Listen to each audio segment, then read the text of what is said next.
প্রতিটা পেশেন্টই ওটিতে যাওয়ার আগে কোনো দাঁত নড়ছে কি না বা কোনো ফলস দাঁত আছে কি না সেটা দেখে নিতে হয়। এই পেশেন্টের দেখো দাঁতটা নড়ছে, তাই সেটাকে বেঁধে দেওয়া প্রয়োজন। কারণ যখন অ্যানাস্থেশিয়া দেওয়া হবে বা পেশেন্টকে অজ্ঞান করা হবে, তখন এই দাঁতটা ভেঙে গলায় চলে যেতে পারে, তখন চোকিং হতে পারে। এবং সেটার জন্য একটা সিল্ক নিয়ে সেটাকে প্রথমে এরকম নট তৈরি করে নেওয়া হবে এবং তারপরে ওই নটটাকে একদম ছোট্ট করে ওই দাঁতটার ভেতরে, যেটা নড়ছে সেই দাঁতটার ভেতরে পরিয়ে দিতে হবে।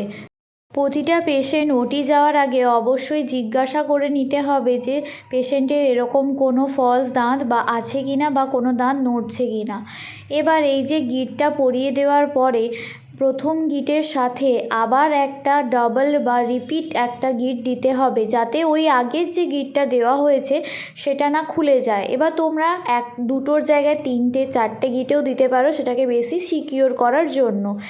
এবার বাদবাকি যে থ্রেডটা বেঁচে থাকছে সেটা কেটে দেওয়া যাবে না, কারণ কেটে দিলে তো ওটা আবার গলায় চলে যেতেই পারে উঠে। তখন কি করতে হবে, বা ওই থ্রেডটা নিয়ে গালে মাইক্রোপোর দিয়ে ফিক্স করে দিতে হবে, যাতে অপারেশন থিয়েটারে যে ডক্টর বা ওখানকার যে নার্স সেটা যেন দেখে বুঝতে পারে ফলস টিথ আছে।